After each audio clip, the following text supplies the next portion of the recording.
Deuteronomy 8. All the commandments which I command thee this day shall ye observe to do, that ye may live and multiply, and go in and possess the land which the Lord sware unto your fathers. And thou shalt remember all the way which the Lord thy God led thee these 40 years in the wilderness, to humble thee, and to prove thee to know what was in thine heart, whether thou wouldest keep his commandments or no. And he humbled thee, and suffered thee to hunger, and fed thee with manna, which thou knewest not, neither did thy fathers know, that he might make thee know that man doth not live by bread only, but by every word that proceedeth out of the mouth of the Lord doth man live. Thy raiment waxed not old upon thee, neither did thy foot swell these 40 years. Thou shalt also consider in thine heart, that, as a man chasteneth his son, so the Lord thy God chasteneth thee. Therefore thou shalt keep the commandments of the Lord thy God, to walk in his ways and to fear him. For the Lord thy God bringeth thee into a good land, a land of brooks of water,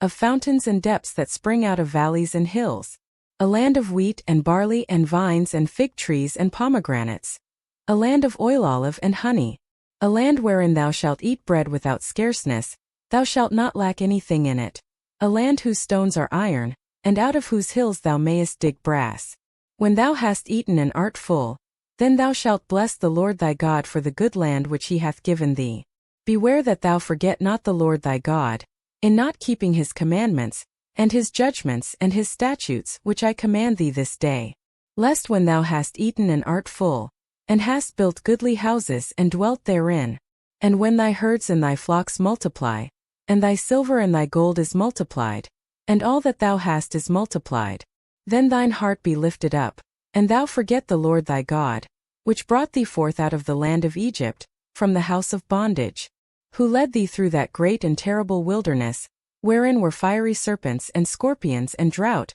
where there was no water, who brought thee forth water out of the rock of flint, who fed thee in the wilderness with manna, which thy fathers knew not, that he might humble thee, and that he might prove thee to do thee good at thy latter end. And thou say in thine heart, My power and the might of mine hand hath gotten me this wealth. But thou shalt remember the Lord thy God, for it is he that giveth thee power to get wealth, that he may establish his covenant which he sware unto thy fathers, as it is this day. And it shall be, if thou do at all forget the Lord thy God, and walk after other gods, and serve them and worship them, I testify against you this day that ye shall surely perish. As the nations which the Lord destroyeth before your face, so shall ye perish, because ye would not be obedient unto the voice of the Lord your God.